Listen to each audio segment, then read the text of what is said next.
Assamese GK and Study Channel আপোনালোক সকলোকে স্বাগতম জনাইছো আৰু আমি আজি এই ভিডিওটো লৈ আছো কেইটামান MCQ গুৰুত্বপূৰ্ণ geography of Assam and north ইষ্টৰ ওপৰত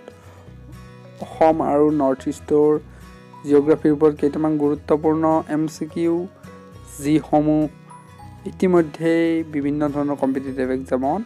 সোধা হৈছে তো বলক দেৰি নকৰি ভিডিওটো আমি আৰম্ভ কৰোঁ Hornbill Festival of Nagaland is celebrated in which of the following venues? Nagalandor কোনটো অঞ্চলত Hornbill Festival পালন কৰা হয় নাগালেণ্ডৰ ৰাজধানী হ'ল ডিমাপুৰ নাগালেণ্ডৰ এই প্ৰশ্নটোৰ উত্তৰ হৈছে নাগালেণ্ডৰ কিছামা অঞ্চলত এই Hornbill Festival পালন কৰা হয় আৰু Hornbill Festival পালন কৰা হৈছে 2000 চনৰ পৰা প্ৰথম পালন কৰা হৈছিল 2000 চনত আৰু হৰ্নবিল হল এটা চৰাইৰ নাম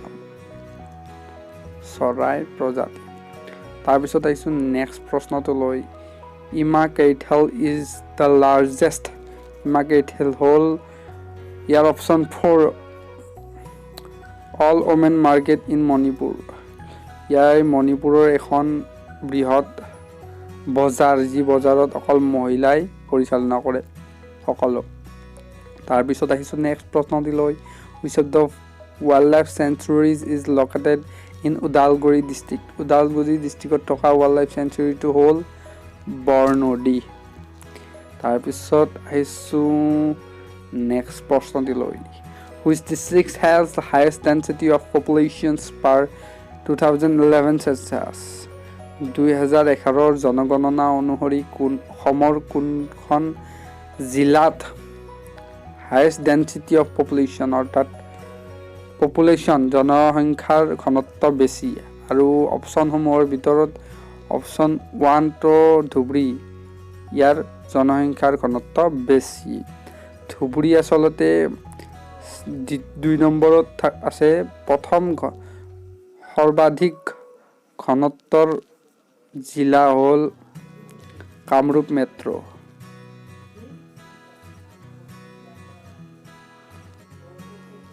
দ্বিতীয় হল ধুবুৰী তাৰ পিছত আহিছো নেক্সট প্ৰশ্নটি লৈ North Cachar Hill is known for North Cachar Hill কিহৰ কাৰণে বিখ্যাত অপচন 3 লাইমষ্টোনৰ কাৰণে এটো গুৰুত্বপূৰ্ণ প্ৰশ্ন এপিএসসিত এটো বহুকেইবাৰ আহিছে তাৰ পিছত আহিছো নেক্সট প্ৰশ্নটি লৈ in Assam red soil is the main feature of red soil ৰঙা মাটি অসমৰ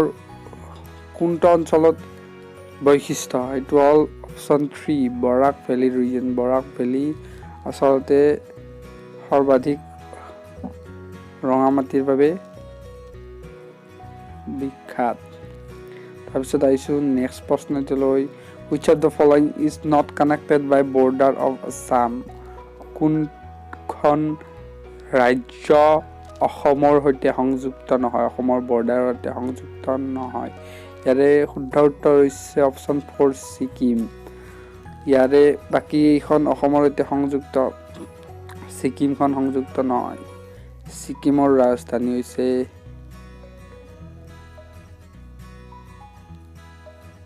গেংটক তাৰ পিছত আহিছো নেক্সট প্ৰশ্নটি লৈ How many parks are there in Assam? অসমত কেইখন নেশনাল পাৰ্ক আছে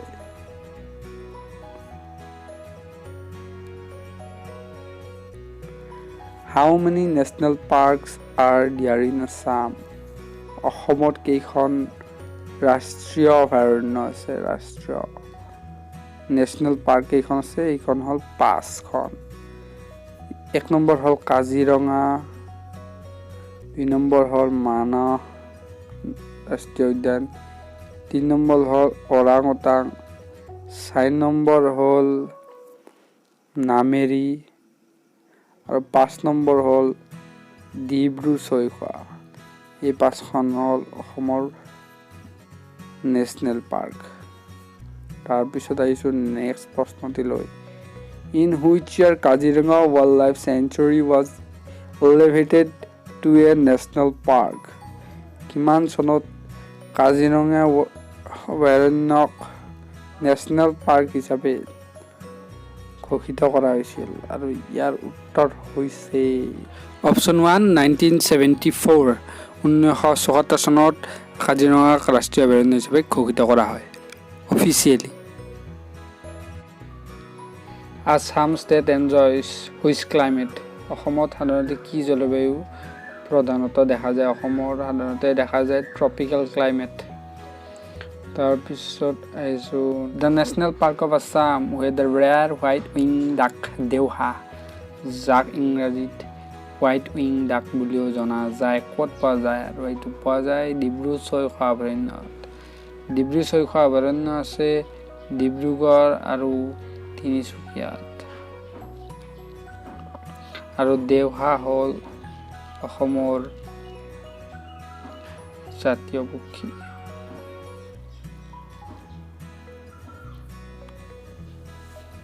তাৰপিছত আহিছোঁ next প্ৰশ্নটিলৈ The total number of development block in Assam is অসমত কিমানটা ডেভেলপমেণ্ট ব্লক আছে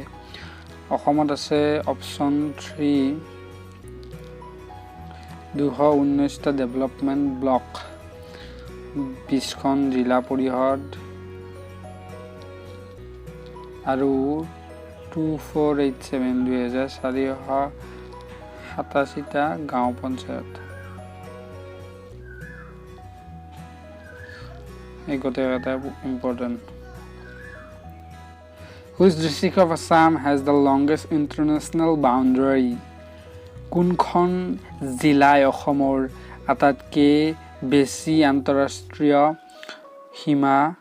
জড়িত আৰু সেইখন হ'ল অপশ্যন 2 ধুবুৰী জিলা আটাইতকৈ বেছি আন্তঃৰাষ্ট্ৰীয় সীমাৰ সৈতে জড়িত Which one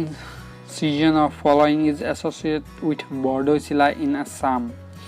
বৰদৈচিলা কেতিয়া অসমত আহে বৰদৈচিলা আহে অপশ্যন 2 মনসুন সিজন অৰ্থাৎ বৰ্ষা ঋতুৰ সময়ত বৰষুণৰ সময়ত বৰদৈচিলা আহে তাৰপিছত next the limestone for Bokajan cement factory come mainly from Bokajan cement factory যে limestone ব্যৱহাৰ কৰা হয় that limestone পৰা বনোৱা হয় সিমেন্ট যি সিমেন্ট limestone পৰা বনোৱা হয় সেই limestone সাধাৰণতে ক'ৰ পৰা সংগ্ৰহ কৰা হয় সেই limestone সংগ্ৰহ কৰা হয় অপশ্যন 2 ডিলাল হিলৰ পৰা এয়া আজিৰ ভিডিঅ'টো আকৌ কেইটামান নতুন প্ৰশ্ন উত্তৰৰ সৈতে লগ পাম এটা নতুন ভিডিঅ'ত